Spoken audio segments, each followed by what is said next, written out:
자, 반갑습니다. 우리가 그 청나라를 PPT 3개에 걸쳐서 쭉 봤는데, 사실 그런 생각이 아마 드실 것 같아요. 제 예상에도. 우리가 사실 이번 학기는 개학하자마자 쭉 중간고사 내내 유럽을 쭉 봐왔잖아요. 그러고 나서 이제 갑자기 생뚱맞게 청나라를 갑자기 다시 얘기한다는 게, 그리고 다시 또 유럽으로 들어갈 거거든요. 1차 세계대전, 2차 세계대전, 2차 세계대전 이후 냉전 뭐 이런 거 볼 건데, 그 중간에 갑자기 중국이 띡 들어와 있다는 게, 물론 이제 유럽이 식민지를 만들어가는 과정에서 그 식민지를 당해야 되는 나라는 어떤 입장인가를 보기 위한 목적이 있지만, 그리고 조금 정신없고 생뚱맞다 이런 느낌이 드실 수 있을 것 같아. 그래서 청나라를 한번 쭉 이렇게 정리를 해보려고 하는 그런 시간을 좀 마련을 해봤어요.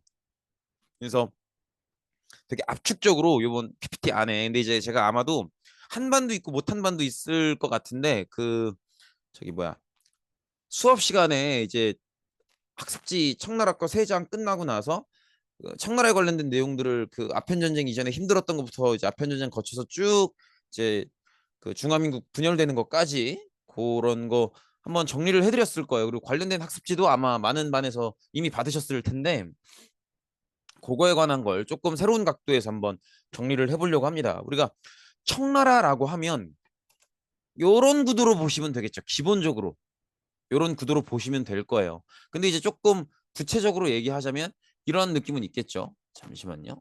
어,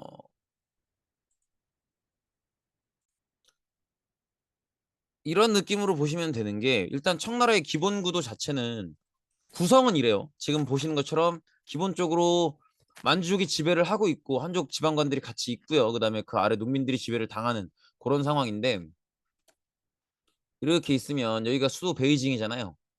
그리고 요 베이징에 이런 만주족들이 있는 거고, 그죠? 그다음에 전체적으로 한족들이 있는 건데 이 한족들 중에서 농민들은 농민들로 사는 거고, 각 지방의 지방관들을 한족이 하고 있는 거다. 그런 구도로 일단은 봐주시면 될 것 같아요. 그래서 기본 구도는 중앙 이제 수도 베이징에 만주족들이 있고, 각 지방에 한족들이 사는데 일반 농민들이 피지배층의 한족으로 있고, 각 지방관들이 한족 지방관으로 있는 거다. 그 구도로 봐두시면 되겠다라는 말씀을 드리는 거고, 그리고 이제 하나하나 보시면 일단 청나라는 기존에도 힘든 상황이었죠. 기존에도 아마 기억하시겠지만 요 문제, 그죠? 요거는 직접 그려드려야지. 요거 이제 뭐 따로 설명 안 해도, 그죠? 이거 너무 그릴 때마다 이거 가팔라. 아, 요거 잘 한번 그려봐야지.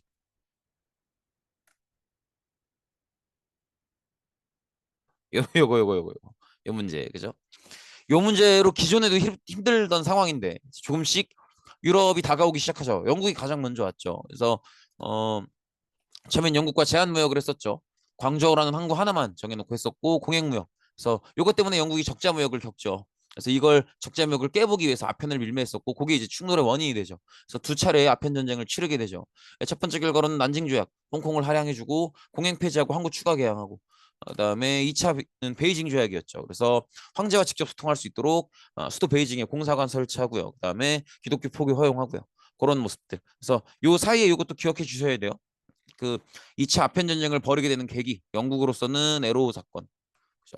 그다음에 프랑스로서는 선교사 처형, 요것 때문에 2차 아편 전쟁이 터졌었고, 그래서 이제 베이징 조약을 맺고 공사관을 베이징에 설치하고 기독교 포교를 허용하고 이런 일들이 있었다는 거.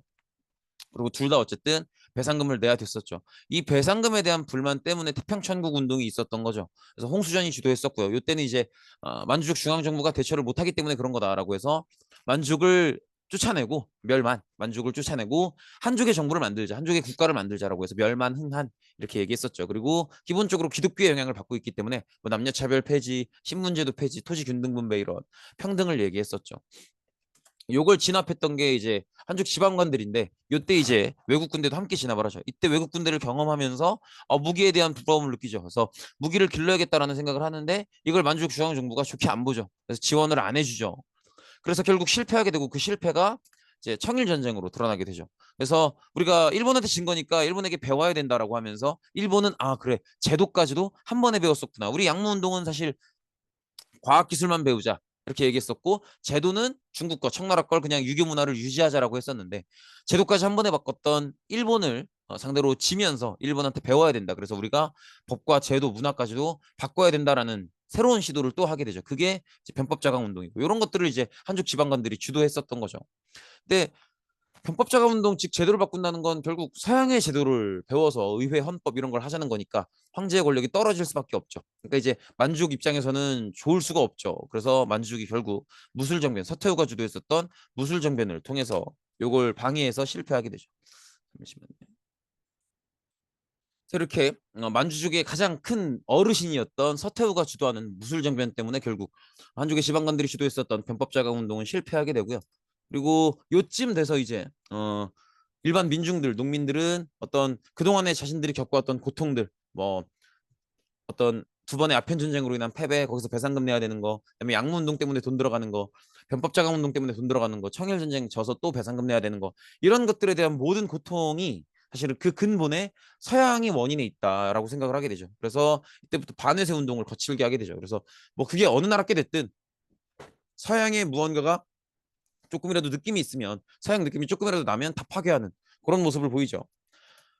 그래서 이제 여기에 피해를 입었던 많은 나라의 군대들, 뭐 영국, 뭐 프랑스, 러시아, 미국, 일본, 뭐 오스트리아, 독일, 뭐 이렇게 많은 나라들이 쭈르륵 밀려 들어오게 되죠. 그래서 이 군대들이 결국 베이징을 점령하고 외국군이 이제 결과적으로는 베이징에 주둔하는. 그래서 요 과정도 잘 기억하셔야 돼요. 처음에 농민들이 의화단 운동을 일으키고 반해수 운동을 했을 때 만주족은 애초에 사형을 싫어했기 때문에 요 농민들의 의화단 운동을 지원해줬죠.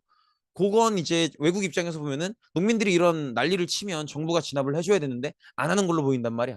그러니까 이제 외국 군대가 이렇게 베이징을 점령하고 들어와서 우리 공사관을 너네가 지켜줬어야 되는데 못 지키지 않았냐.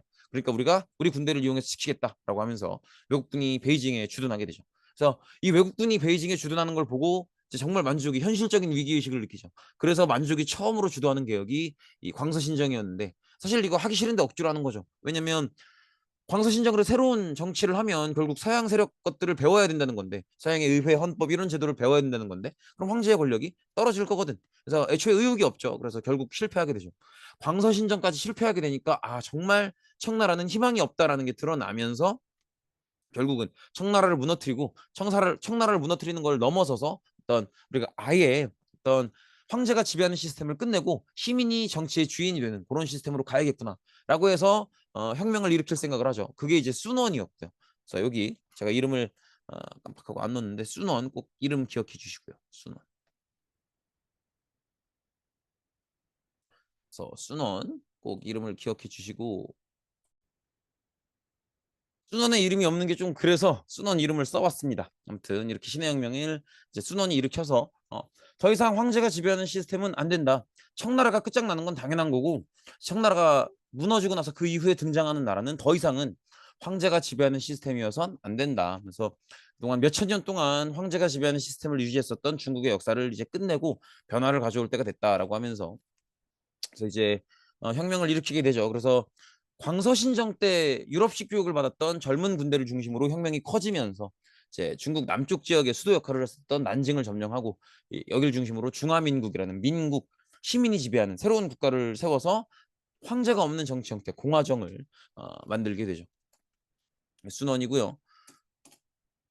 청나라 정부 입장에서는 즉 만주족 정부 입장에서는 이 중화민국을 반란으로 봤기 때문에 결국 진압을 해야 되는데 그 진압 역할을 맡았던 게 위안스카이였죠. 근데 위안스카이가 봤을 때는 진압은 안 되는 거죠. 그래서 순원한테 내가 이 공화정을 중국 전체가 공화정이 되도록 만들어 줄 테니까 즉 청나라 황제를 몰아내 줄 테니까 내가 중화민국을 지배할 수 있게 해달라라고 협상을 해서 이걸 순원이 받아들이죠. 그래서 결국은 위안스카이가 중화민국 전체를 차지하게 되고 그리고 얼마 안 있다가 본인이 황제가 되려고 했다가 그게 실패하고 위안스카이는 이제 그때쯤 돌아가시게 되죠. 그리고 중국 전체가 여러 개의 군벌로 분열되는 그런 모습을 봤었죠. 그래서 이렇게 해서 지금까지 우리가 배웠던 청을 쭉 정리해 봤는데 한번 요거 한번 그래도 아직 시험 멀었으니까 한번 시간 나실 때 한번 쭉 이렇게 정리해 보시는 거 좋을 것 같아요. 그리고 그 저기 뭐야 정리하는 거 좋아하는 친구들 있지 않아요? 이렇게 좀 예쁘고 화려하게 정리하는 거. 나는 그거 좋은 것 같아. 한번 이렇게 쭉 정리해 보시는 것도 괜찮지 않을까 그런 생각이 드네요. 아무튼 여기서 마치겠습니다. 고생 많으셨습니다.